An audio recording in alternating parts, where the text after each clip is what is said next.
Hello everyone, this is Dr. Jyoti Acharya, MLV Government College, Bhilwara.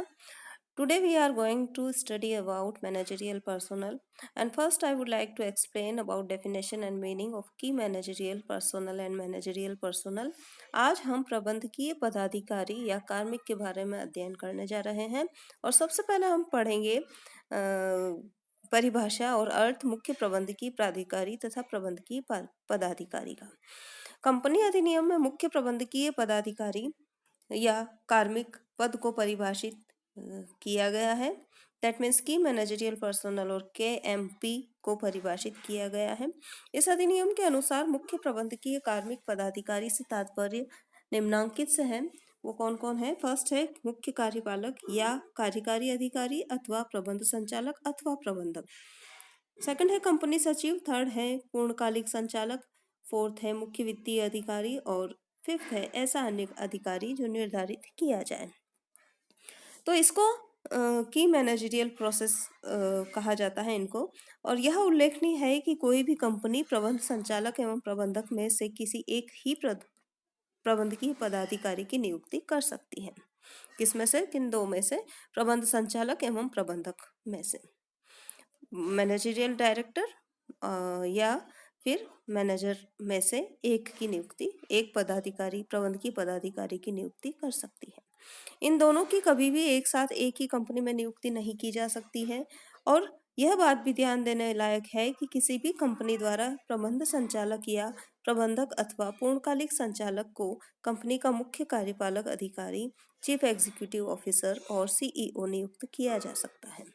किसे नियुक्त किया जा सकता है? प्रबंध संचालक या प्रबंधक या पूर्णकालिक संचालक को कंपनी का मुख्य कार्यपालक अधिकारी नियुक्त किया जा सकता है।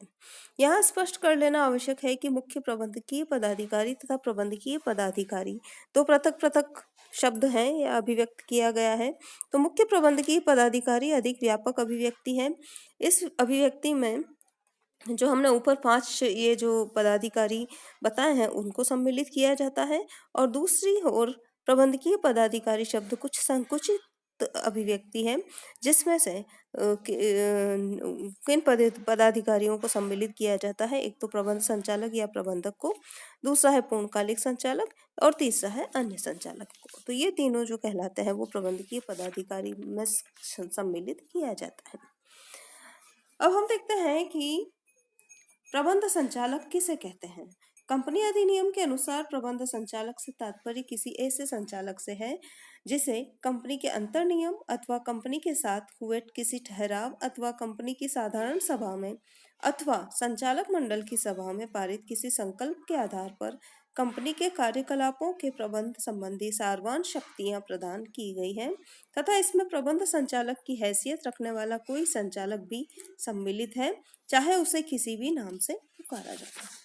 अब हम देखते हैं प्रबंधक किसे कहते हैं। प्रबंधक से तात्पर्य उस व्यक्ति से है जिसके पास संचालक मंडल से निरीक्षण, नियंत्रण तथा निर्देशन में कंपनी के कार्यकलापों का पूर्ण अथवा लगभग पूर्ण प्रबंध है, और इसके अंतर्गत ऐसा संचालक अथवा कोई भी अन्य व्यक्ति भी सम्मिलित है जो प्रबंधक की हैसियत रखता है, चाहे उसे किसी भी नाम से पुकारा जाता है तथा चाहे उसके साथ सेवा का कोई अनुबंध हुआ हो अथवा नहीं हुआ। अब देखिए हम आते हैं कि प्रबंध संचालक के पूर्णकालिक संचालक या प्रबंधक की नियुक्ति संबंधी क्या प्रावधान हो सकते हैं। General provisions as to MD, whole time director और मैनेजर। प्रबंध संचालक, पूर्णकालिक संचालक अथवा प्रबंधक की नियुक्ति संबंधी कुछ सामान्य प्रावधान है जो इस प्रकार हैं।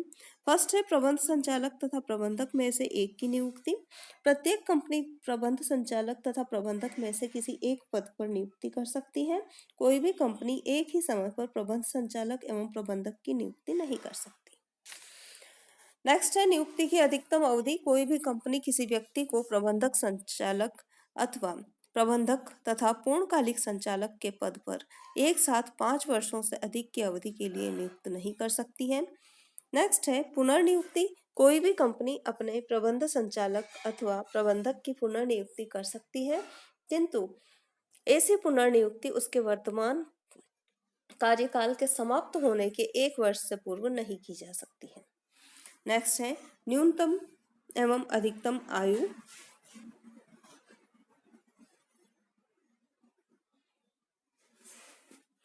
कोई भी कंपनी किसी भी ऐसे व्यक्ति को प्रबंध संचालक या प्रबंधक तथा पूर्णकालिक संचालक के रूप में नियुक्त नहीं कर सकती है जिसकी आयु 21 वर्ष से कम है तथा 70 वर्ष से अधिक है। किंतु कोई कंपनी किसी 70 वर्ष से अधिक आयु के व्यक्ति को इन पदों पर नियुक्त करना चाहती है तो उसे ऐसी नियुक्ति से पूर्व कंपनी की साधारण सभा में एक विशेष संकल्प पारित करना होगा। तब उस सभा की सूचना के साथ एक व्याख्यात्मक विवरण भी संलग्न करना होगा जिसमें ऐसे व्यक्ति की नियुक्ति के औचित्य को प्रकट करना होगा। इस प्रकार प्रबंध संचालक या प्रबंधक तथा पूर्णकालिक संचालक पद पर नियुक्ति हेतु न्यूनतम आयु 21 वर्ष तथा अधिकतम आयु 70 वर्ष है, किंतु कंपनी की साधारण सभा में विशेष संकल्प पारित कर 70 वर्ष से अधिक आयु के व्यक्ति को भी इन पदों पर नियुक्ति दी जा सकती है। अन्य योग्यताएं जो हैं वो इस प्रकार से हैं कि वह अमुक्त जो व्यक्ति है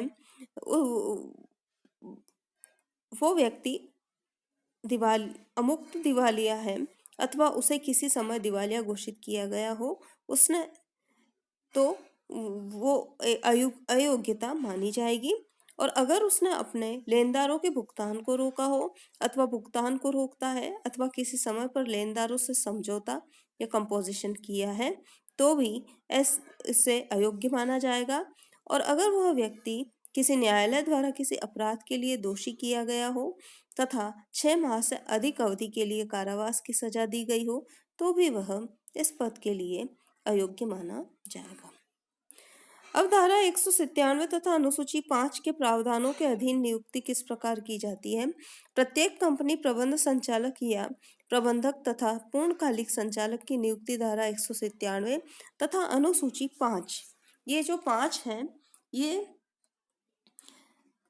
इस प्रकार से लिखा जाएगा, रोमन में लिखा जाएगा इस तरह से 5, तो ये करेक्शन कर लें, देख लें हम, इस तरह से लिखा जाएगा।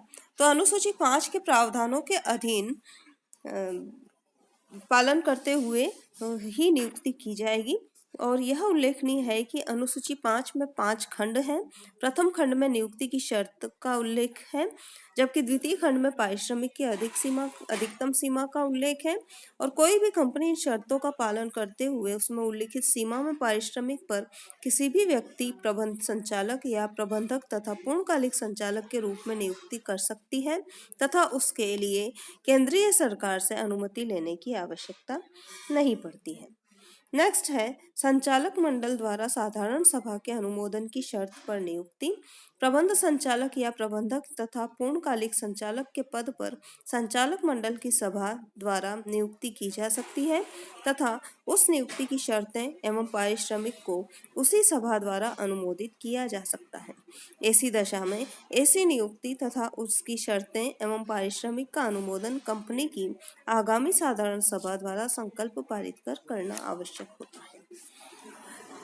यह ध्यान देने वाली बात है कि संचालक मंडल अथवा कंपनी की सभा जिसमें ऐसी नियुक्ति पर विचार किया जाएगा की सूचना में उस नियुक्ति की शर्तें, देय पारिश्रमिक तथा संचालकों का ऐसी नियुक्ति में हित सहित अन्य विषयों को सम्मिलित किया जाएगा।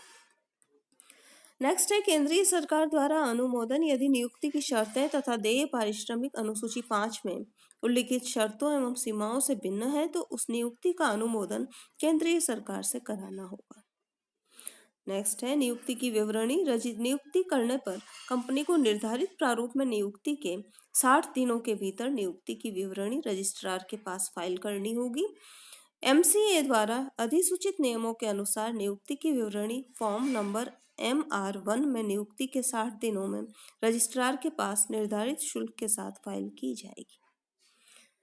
नेक्स्ट है अनुमोदन से पूर्व के कार्य अवैध। यदि किसी प्रबंध संचालक या प्रबंधक तथा पूर्णकालिक संचालक पद पर किसी भी नियुक्ति का केंद्रीय सरकार द्वारा अनुमोदन नहीं किया जाता है तो ऐसे अनुमोदन से पूर्व किए गए कार्यों को अवैध माना जाएगा। तो ये थे प्रावधान किसके संबंध में, प्रबंध संचालक, पूर्णकालिक संचालक या प्रबंधक की नियुक्ति के संबंध में।